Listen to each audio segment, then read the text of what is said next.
हमारे चैनल को सब्सक्राइब जरूर करें ताकि आप हमारी आने वाली वीडियो भी देख सके और बेल आइकॉन को प्रेस करना ना भूलें। इससे हमें और भी बहुत अच्छे अच्छे वीडियो बनाने की प्रेरणा मिलती है।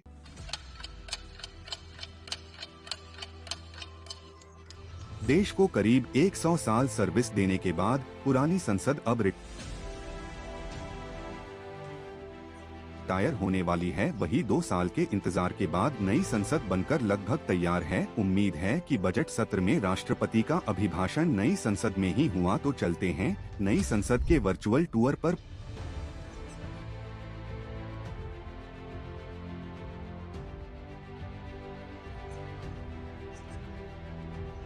पुरानी संसद के बारे में थोड़ा जान लेते हैं। पुराने 1912 से 1913 में ही तैयार हो गया था, लेकिन कंट्रासन 1921 में शुरू हुआ। इसे पूरा होने में करीब 60 महीने लगे। गोलाकार की 144 सैंडस्टोन के स्तंभ से बनी इस इमारत के बीचों बीच सेंट्रल हॉल है, जिसके एक और लोकसभा, दूसरी और राज्यसभा और तीसरी और भारत की दूसरी सबसे बड़ी लाइब्रेरी है, जहां करीब 17 लाख किताब, पत्रिका, समाचार पत्र, विधेयक पर रिसर्च पेपर्स का कलेक्शन है। अब चलते हैं नई संसद की और 10 दिसंबर 2020 को पुरानी संसद के ठीक सामने नई संसद का शिलान्यास किया गया, जिसे आर्किटेक्ट विमल पटेल ने ट्रायंगुलर शेप में डिजाइन किया है। इसके बीचों बीच कॉन्स्टिट्यूशन हॉल है, जिसके एक और लोकसभा, दूसरी और राज्यसभा और तीसरी और सेंट्रल लॉज है। यह तो हो गई पुरानी और नई संसद की बेसिक जानकारी। अब शुरू करते हैं नई संसद का वर्चुअल टूर पर। पब्लिक एंट्रेंस से दाखिल होते ही मिलती है एक गैलरी, जिसे भारत के आर्ट और क्राफ्ट से सजाया गया है। फिर निकलते हैं कॉन्स्टिट्यूशन हॉल में, जहां भारत का संविधान और उसकी डिजिटल कॉपी मौजूद है। आगे बढ़ते हैं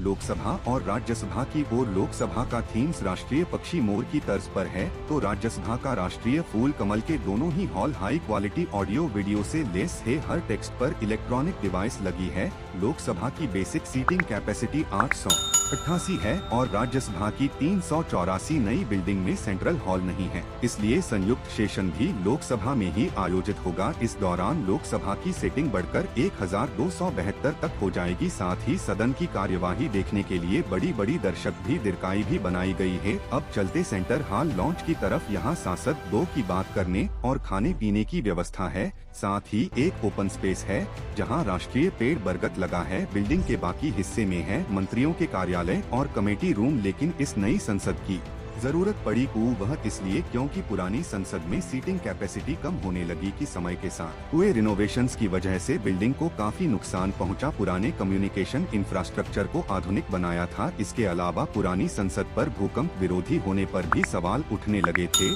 और नई संसद को ये सभी पैरामीटर और आज से करीब 150 साल आगे जरूरतों को ध्यान में रखते हुए तैयार किया गया है। नई बिल्डिंग 5 स्टार प्लेटिनम रेटेड है, जो सभी स्मार्ट फीचर्स से लेस है। साथ ही इसे हाईएस्ट सीस्मिक जोन्स 5 के पैरामीटर डिजाइन किया गया है। नई संसद बनाने के बाद पुरानी बिल्डिंग को म्यूजियम ऑफ डेमोक्रेसी में बदल दिया जाएगा।